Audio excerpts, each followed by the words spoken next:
నా first question ఏంటంటే నీకు డయాబెటిక్ అని తెలిసినప్పుడు నీ మెంటల్ కండిషన్ ఎలా ఉండింది? నీకేమనిపించింది? ఎంబీబీఎస్ లోని ర్యాంక్ వచ్చింది మేడం నాకు. ర్యాంక్ వచ్చినందువల్ల కాలేజ్ వాళ్ళు నాకు ఫెలిస్ట్రేషన్ చేస్తాము అని చెప్పి పిలిచారు. ఓకే. పిలిచినప్పుడు ఆ ఫంక్షన్ లోని నేను frequent urination yeah! Plus cravings రావడం, అంటే ఇలా షుగర్ ఐటమ్స్ ఏమైనా చూసినా క్రేవింగ్స్ రావడము. దానివల్ల నేను ఇంకా ఫస్ట్ వెళ్ళి టెస్ట్ చేయించుకుంటే యూరినరీ ఇన్ఫెక్షన్ అనుకున్నాను, కానీ ఇలాగ షుగర్ ఉందనేసి అప్పుడు తెలిసింది మేడం. అప్పుడు మరి మీరు ఫస్ట్ టెస్ట్ చేపించినప్పుడు మీ షుగర్ లెవెల్స్ ఎంతున్నాయి? డాక్టర్ ఏం చెప్పారు? మీకేమైనా ఐడియా ఉందా? బ్లడ్ గ్లూకోజ్ లెవెల్స్ 288 ఉన్నాయి మేడం, అండ్ ఓహ్! హెచ్బిఏవన్సీ వాల్యూస్ 10.7.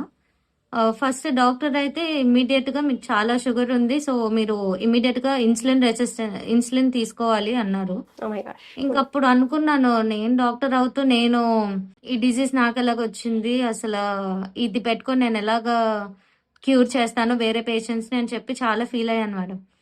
అలాగప్పుడు ఈ నేచర్ మంత్ర అది మమ్మీ సజెస్ట్ చేస్తే ఇంకప్పుడు యూజ్ చేయడం స్టార్ట్ చేశాను మేడం.